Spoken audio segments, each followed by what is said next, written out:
August 24th, 2023, it was made aware, everybody, that Wyndham Rotunda, better known as Bray Wyatt, the Fiend, Eater of Worlds, the color red in a world of black and white, Bray Wyatt has passed on.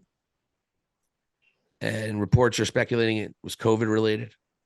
I don't want to do much more speculating than that, but it is a very heavy, heavy day, particularly after learning about Terry Funk the day before.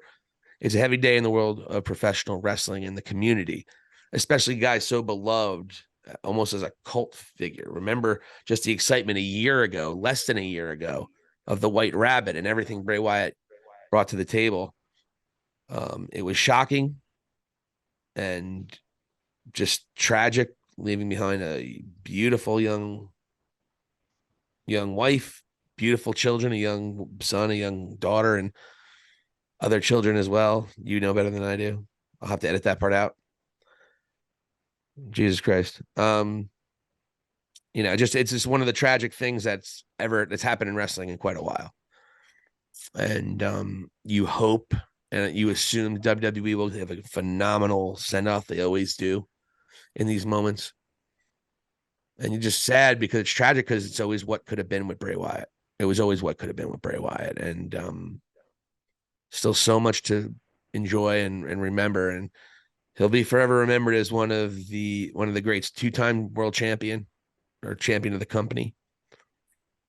And just one of the most creative, insanely creative beings that has ever been in professional wrestling. And I think that's by far, I don't think it's an understatement. Everything he did with the Firefly Funhouse, after completely reinventing himself, after building this amazing character, this amazing family, and then to have to end that because it was booked so poorly, and then completely recreate himself and have this one of the most dynamic characters in the history of the business with the Firefly Funhouse dueling with the Fiend. Incredible. And then who can forget the great White Rabbit teases last year with all of the crazy different clues that were happening all over and the buzz that created. Bray Wyatt's a legend, and there's not much more you can say about it. And that's my 2 cents on it, VLADI, and go ahead.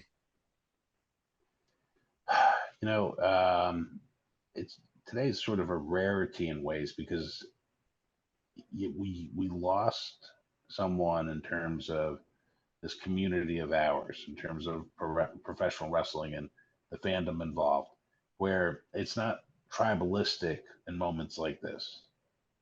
All companies have acknowledged Wyndham today.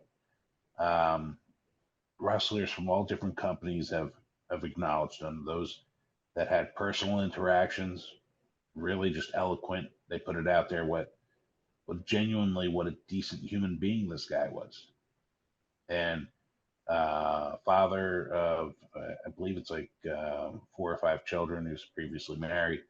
Then he married Joe. Joe, It was Joe. I know her name's Josie, but she was at one point on camera talent as well. That's where they met. They had 2 beautiful children themselves, and here, like, there was a situation where Bray's or Wyndham's creativity was almost like a negative, especially when Vince was there, where crazy old Vince got involved. And not saying that Wyndham was always doing the correct thing with these things. I mean, there's probably some things that you and I would disagree about in terms of, the route he went. Uh, However, Vince really put some of the shackles on him and just went and said, okay, we're going to go and put you on fire and almost like just destroy his and burn down his creation beyond the point of repair. So that goes along with the what could have been. And what's incredible with Bray and Wyndham is that he's a legacy. His grandfather's Blackjack Mulligan. His father, Mike Rotunda, and his uncle, Barry Wyndham, were easily one of my first favorite tag teams that I've ever had. And here he's named after his uncle and that side of the family. And he's like the culmination. So like I remember Blackjack Mulligan matches. I believe I saw Wyndham and Mike Rotunda, Barry Wyndham and Mike Rotunda in the Dunn Sports Center in Elizabeth when I was a kid. So then, and I realized the relation that he had, and I started seeing like these videos like on YouTube coming out of NXT about this guy who was sort of based on like Max Cady from that De Niro movie Cape Fear, and you see what he did there as the cult leader of the Wyatt family, and it's to me some of the best promo work, some of the best faction work that they had going, wrestling had going, and it could have been even more huge. And if you want to doubt me, like anybody wants to doubt me, just imagine if they just actually allowed the Wyatt family and the Shield to have like a proper program that went for 6 months to a year, where different championships were involved, the different promos. I mean, the WWE universe might have been split on that in some ways. And that was the thing. You had Bray Wyatt in the ring with Roman Reigns, Dean Ambrose, and Seth Rollins, and it wasn't a step back. Verbally, he was over all those guys. Then, interestingly, this hulking man would get in that ring, and he was just a force of nature. Not only was he strong, I mean, he was flexible. I mean, the whole backward spider walk thing, very unique. Anton bomb, yeah. Yeah, I mean, it just, you saw the sort of athlete that he is and was, and what he brought to different matches. So, I mean, it's a shame that he passed away. Easily one of the best creative minds that I've ever seen there. His promo work was top notch. There's a famous story that Dusty Rhodes, while they were at NXT, it might have even been FCW at that point, Florida Championship Wrestling, where Dusty convinced him to go to jury duty and stay in character. Yeah. I mean, I wish I had video of that. I mean, that's just a genius sort of thing where, and look at the legacies involved there. Dusty Rhodes is talking to Barry Windham's son and coaxing him along to go do this. I mean, that's Mike Rotunda's son, yeah. and Mike Rotunda's son. I'm sorry, Barry Windham's nephew. And it's like just the two minds working there. It's just it's a beautiful drop of American history that went on in the Florida court system that day. So, um, it's sad, man. It just he's going to leave a void. There was rumors of him coming back somewhat soon. We even discussed there was a tweet sent Cody's way by one of his characters. Yeah. So I mean, there was something brewing, and I'm sure WWE is going to have some sort of memorial show.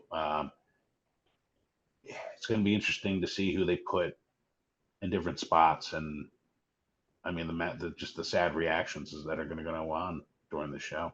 I mean, it's early, but it's so eerily similar to how Brody left. It Like it is, eerily similar. and you know what too is like there was like the speculations when Brody passed, and then they had to go and explain it, but they were able to keep the secret under wraps. Previous to us going on, was it Sean Ross Sapp, Yeah. came SRF. out on yeah came out on behalf of the Rotunda family and basically mentioned that earlier this year that Bray had gotten COVID and had already had some sort of heart issues, but evidently the COVID exasperated those heart issues, and then today he died of a heart attack. Is what was said per the family. So, um, that's just really sad. It's just terribly sad. It's quick, and you know, for somebody to be that impactful in the universe of wrestling fans and just entertainment in general, to be here yesterday and gone. I'm sorry, yeah, here yesterday and gone today. It just shows you how quickly life is fleeting. Yeah. He's gonna go down as a legend, man, when it comes down to it. Oh yeah, He's gonna be it's gonna be a phenomenal tribute, I think they're gonna do on SmackDown. You would assume on Friday. I don't know if they make the whole show about him, but like they did the Owen Hart one back in the day. But they're definitely going to do something very, very nice for him. Just all the love to all of us in our community, man, that love the guy. If we can, I wanted to end this segment reading something you shared with me. He posted this on Instagram, and it was really a beautiful poem to professional wrestling. And here's what it said. Wrestling is not a love story. It's a fairy tale for masochists, a comedy for people who criticize punchlines, a fantasy most can't understand, a spectacle no one can deny. Lines are blurred, heroes are villains, budgets are cut, business is business. But can also be a land where dead men walk, where honor makes you elite, where demons run for office, and rock bottom is a reason to rejoice. Woo! It's an escape. A reason to point the blame at anyone but yourself for 2 or 3 hours.